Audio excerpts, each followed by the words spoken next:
je travaille depuis très longtemps sur la problématique que Engels a positionnée sur le geste et la parole, et qu'a d'ailleurs repris le roi Gourand, le geste et la parole. Je ne sais pas si vous connaissez. Le roi Gourand est un préhistorien qui est un moment phare des recherches préhistoriques dans les années 50, 60, 70. Et sans savoir que Engels et Marx ont travaillé là-dessus, ils retrouvent les mêmes fondamentaux, c'est-à-dire que la parole, le logos, ça a commencé par le geste. Quand les premiers primates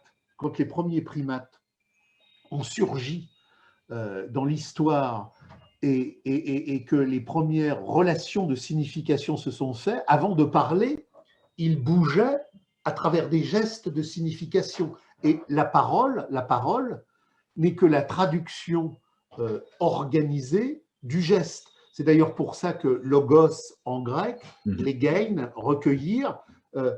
Qu'est-ce que la parole? Qu'est-ce que le logos? C'est le recueillir des gestes qui progressivement, en assignation, en destination, produisent un sens qui va finir par faire parole. Autrement dit, c'est pas parce qu'on pense qu'on parle, c'est parce que dans le rapport social communiste premier des chasseurs-cueilleurs, on a fait des gestes qu'à un moment donné, on a produit du sens et la parole.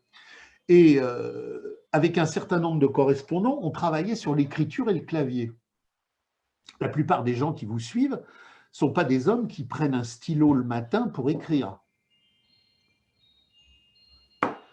Quand ils disent C, quand ils disent P ou quand ils disent M, ils n'écrivent pas C, P ou M. Ils appuient sur un clavier.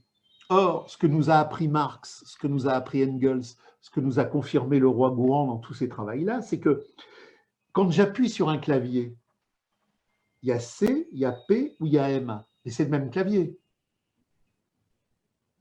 Ce n'est pas la même lettre. Mais le geste, je vais appuyer sur C, je vais appuyer sur P, je vais appuyer sur M.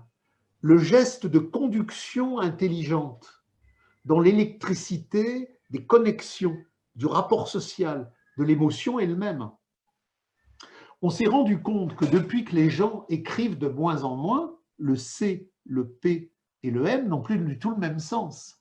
Il y a une articulation, de radicalité, de puissance, de substance et de destination. Si avec mon stylo, j'écris et que je fais des C, des P et des M, ma main, mon geste, cette conduction de logos, elle produit des constructions articulaires de logique conceptuelle. Ce n'est pas du tout la même chose que le clavier. Et les générations contemporaines qui vont aller faire des commentaires sur votre site ou sur tous les autres sites, ce n'est pas le stylo, c'est le clavier. Si je fais un C avec mon stylo, il y a toute une articulation de gestes qui va positionner des dialectiques de sensation, de perception, de dépassement, de positionnement, de contre-positionnement qui fait articulation d'intelligence supérieure. Si je suis face à mon clavier C, P, M, c'est trois touches différentes sur le même clavier, mais le geste est le même. J'ai une indistinction, on retrouve ce que nous avons vu tout à l'heure dans le fétichisme de la marchandise et l'indistinction. On retrouve un geste qui, dans son indistinction, est de plus en plus stérilisant, débilitant et anti-logos. Donc tout se tient.